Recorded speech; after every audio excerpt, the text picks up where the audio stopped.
Saking cepatnya perjalanan waktu, kata Rasulullah SAW, setahun rasa sebulan. Wa yakunu syahru kal jumu'ati, sebulan rasa seminggu.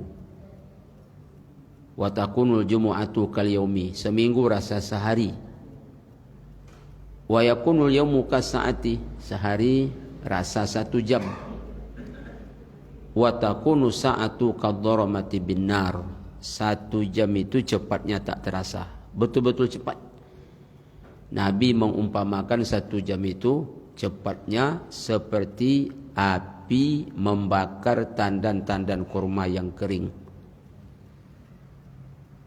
Kurma itu ada tandannya kering, dibakar pakai api, sebentar habis. Begitu Rasul mengibaratkan 1 jam itu, saking cepatnya tak terasa. Kapan Nabi ucapkan hadis ini? 1445 tahun yang lalu. Tapi itu yang sedang kita rasakan sekarang. Jemaah yang berbahagia, ternyata bukan hanya perjalanan waktu yang terasa cepat. Kita umat Nabi Muhammad pun matinya cepat. Apa sebab? Umur kita singkat. Tak sama umat-umat terdahulu. Umat terdahulu matinya lambat karena umur mereka berabad-abad. Umat terdahulu ada yang berumur 400 tahun, 700 tahun. Bahkan ada yang berumur sampai 1000 tahun, 10 abad. Maka matinya lambat. Tapi kita umat Muhammad matinya cepat. Umur kita singkat.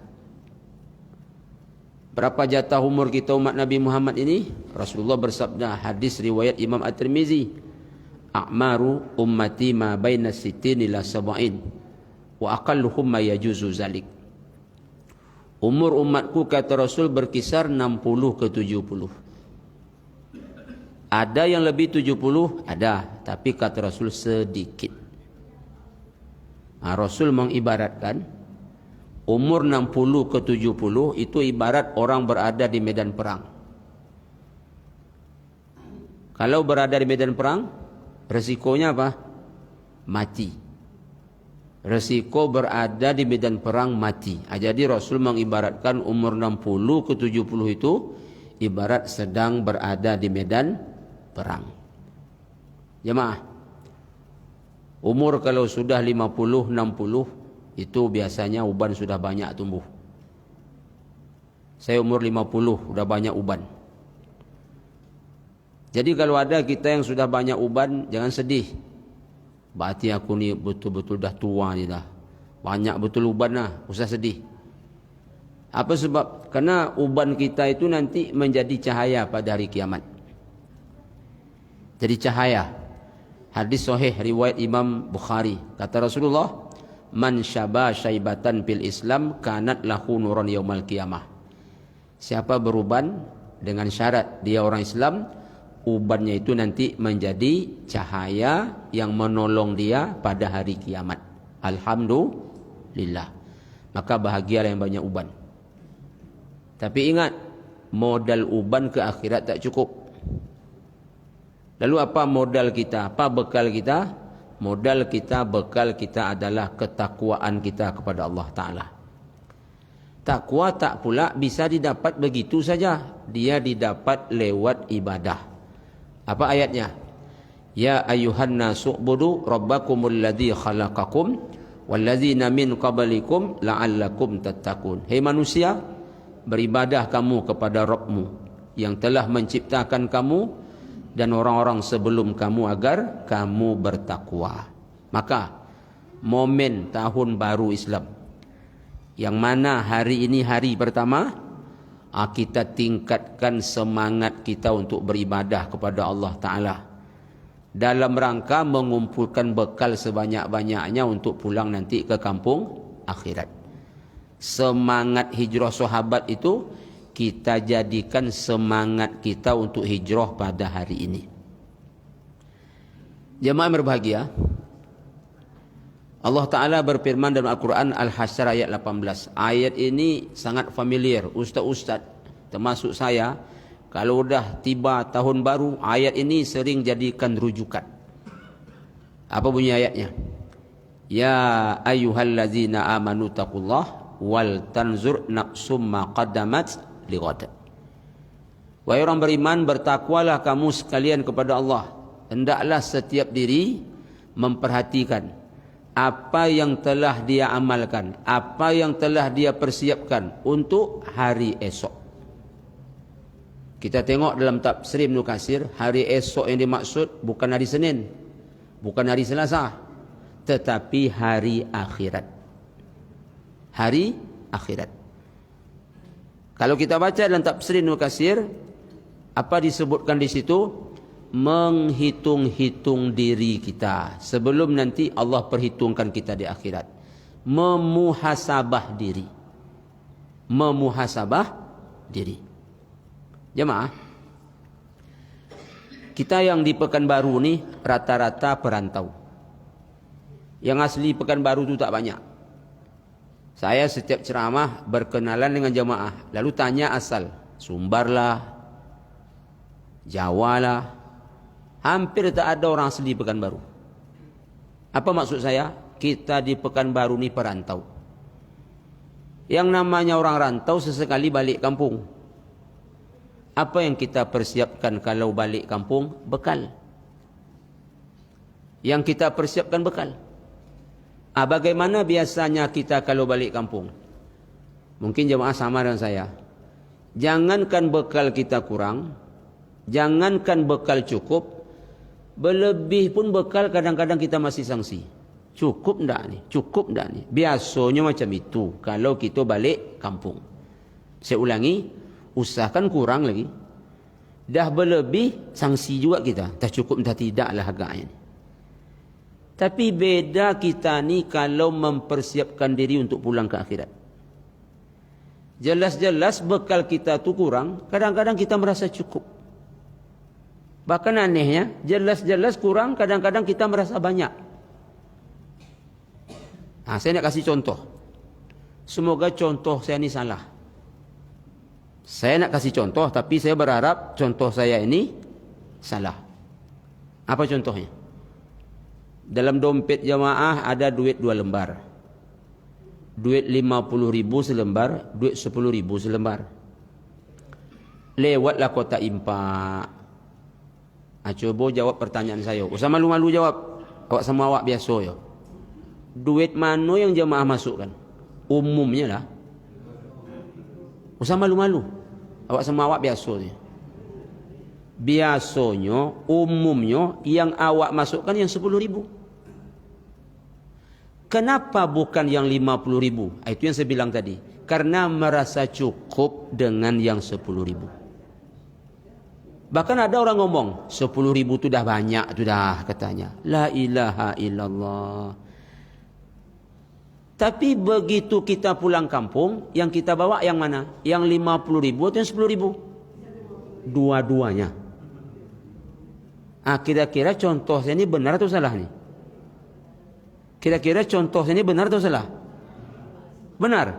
Saya berharap salah tadi. Benar. Mengapa kita tak semangat puasa sunat? Karena merasa cukup dengan puasa Ramadan.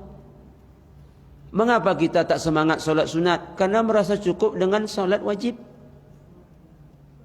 Jemaah, awak kalau balik kampung dunia, bekal tak cukup, kepulangan bisa ditunda. Bahkan bisa dibatalkan supaya tak pulang sama sekali. Tapi bila tiba saat pulang ke kampung akhirat, cukup tak cukup bekal berangkat. Cukup tak cukup berangkat. Maka jemaah, momen hijrah ini menjadi semangat bagi kita untuk yang sudah baik ini paling tidak dipertahankan. Kalau dapat, semoga bertambah lebih baik lagi. Kaum muslimin, kaum muslimat, kita tambah sikit lagi. Kita disuruh untuk memuhasabah diri. Memuhasabah itu apa bahasa awaknya? Menghitung-hitung kebaikan kita. Menghitung-hitung kesalahan kita. Saya yakin agak lebih banyak mungkin kekurangan daripada kebaikan. Kaum muslimin, kaum muslimat bahagia. Besok hari Senin. Kita sama-sama tahu kalau hari Senin tu ada puasa sunat. Tahun 1445 Hijriah kemarin umpamanya kita umpamanya dah puasa tapi belumlah terlalu sering. Kalau betul kita nak hijrah ke yang lebih baik dalam rangka mengumpulkan bekal, besok Senin kita mulai puasa. Besok Senin mulai puasa. Senin besok belum bisa lagi Pak Ustaz. Kawan akikah pula anak Pak Ustaz. Ustaz banyak alasan. Pokoknya Senin besok puasa. Ustaz tu tunda lagi. Tak bisa Pak Ustaz akikah. Akikah tu datang. Ustaz tak datang karena diundang datang.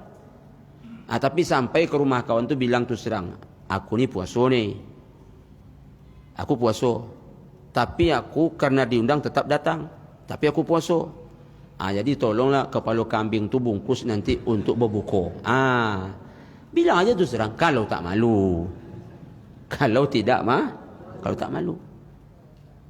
Jadi andai kita dah lama tak puasa umpamanya berubahlah kita ke yang lebih baik besok pagi mulai. Tapi Pak Ustaz, saya pernah baca hadis Nabi Pak Ustaz. Bahkan saya pernah dengar Ustaz ceramah. Katanya kalau kita puasa sunat, lalu ada undangan Pak Ustaz, boleh kita tak puasa Pak Ustaz? Boleh kita berbuka Pak Ustaz? Begitu? Iya Pak Ustaz. Itu ada sebabnya tu. Apa sebabnya? Orang tu rajin betul puasa. Pokoknya Senin Kamis puasa, 13, 14, 15 puasa. Pokoknya serajin-rajin puasa. Kebetulan ada pula undangan makan, itu boleh dibukukan, boleh dibatalkan. Tapi kalau besok pagi baru mulai tolonglah lanjutkan dulu. Besok pagi baru start, ada undangan, itu tak berlaku tu loh. Tolonglah sampai azan karena kalau tak macam itu tak jadi-jadi nanti. Tidak bakal jadi akhirnya semangat kita nak berubah tu tanggal 1 tu aja lah. Kalau tanggal 1 tu usah sebut lagi. Pokoknya tanggal 1 tu apapun rasanya nak kita amalkan tu. Tanggal 2 mulai hilang semangat. Tanggal 3 hilang lagi. Tanggal 4 tu tak ada ceritanya lagi. Kaum muslimin, kaum muslimat, seberat-beratnya hijrah awak dari yang tak baik ke yang lebih baik belum seberapa dibandingkan hijrahnya para sahabat dengan Nabi Muhammad sallallahu alaihi wasallam. Apa sebab? Mereka hijrah bukan sekedar meninggalkan tanah tumpah darah, meninggalkan semua-muanya. Ternak tinggal. Apa lagi? Rumah tinggal. Apa lagi? Kebun tinggal. Bahkan ada mereka yang berpisah dengan orang-orang yang mereka cintai. Banyak contohnya. Abu Bakar, dia hijrah, ayahnya tak ikut. Kenapa ayahnya tak ikut? Karena Abu Quhafa masih kafir waktu itu. Yang Islam hijrah, yang tak Islam tinggal. Berat tu jemaah, berat itu. Laki bini, laki dah Islam, bini belum. Laki hijrah, bini tinggal. Atau sebaliknya, isteri dah Islam, suami belum. Isteri berangkat, suami tinggal. Tu berat tu jemaah. Berat. Awak ngantar anak ke pondok tu ke Al-Kausar tu. Kadang-kadang ke Munawarah. Begitu diantar anak, kita pun nak pergi tu, kamu pisah tu. Urai-urailah air mata awak. Apa kita bilang sama anak? Usah nangis nak. Awak dah nangis duluan lah. Usah nangis nak. Kuat-kuatkan semangat nak. Ke Al-Kausar ngantar anak ya. Apa pisah tak kuat kita. Ya kan? Mau nangis kita. Padahal kaum muslimin sekali sebulan bisa ditengok, bisa menelpon, kan gitu. Kain anak tu di laundry, masaknya dimasakkan, berat juga hati berpisah. Sehingga begitu kita datang tengok anak, macam apa nak buka minimarket, macam itulah bekal yang kita bawa. Semua kita bawa, roti, segala macam. Itu pun kadang-kadang kita tak kuat. Makanya ada anak kita 3 tahun pesantren, harusnya 6 tahun berhenti. Mungkin salah satu penyebabnya tak kuat menderita. Sahabat luar biasa. Maka momentum hijrah ini kita jadikan untuk menuju hari esok yang lebih baik lagi. Selagi hidup kita hijrah. Kapan berhenti hijrah? Kalau kaki kanan dan kaki kiri kita dua-duanya sudah berada dalam surga. Berarti dah sampai kita ke alamat yang sebenarnya, berhenti kita hijrah. Apa bunyi ayat? Allazina amanu wa hajaru wa jahadu fi sabilillah bi amwalihim wa anfusihim a'zamu darajatan indallah wa ulaika humul faizun. Mereka lah sang pemenang yang hijrah, yang berjihad tadi. Lalu apa kata Allah menyambung ayat ini? Yubashiruhum rabbuhum bi rahmatin min wa ridwan wa jannatin lahum fiha na'imum mukim. Dah masuk surga, baru berhenti. Lama lagi tu Ustaz? Memang lama lagi. Baik jemaah tamu-tamu Allah yang berbahagia, selamat menyambut tahun baru 1446 Hijriah. Semoga momentum ini kita buat untuk lebih semangat ke depan dalam rangka mentaati Allah Subhanahu wa taala lewat ibadah-ibadah kita.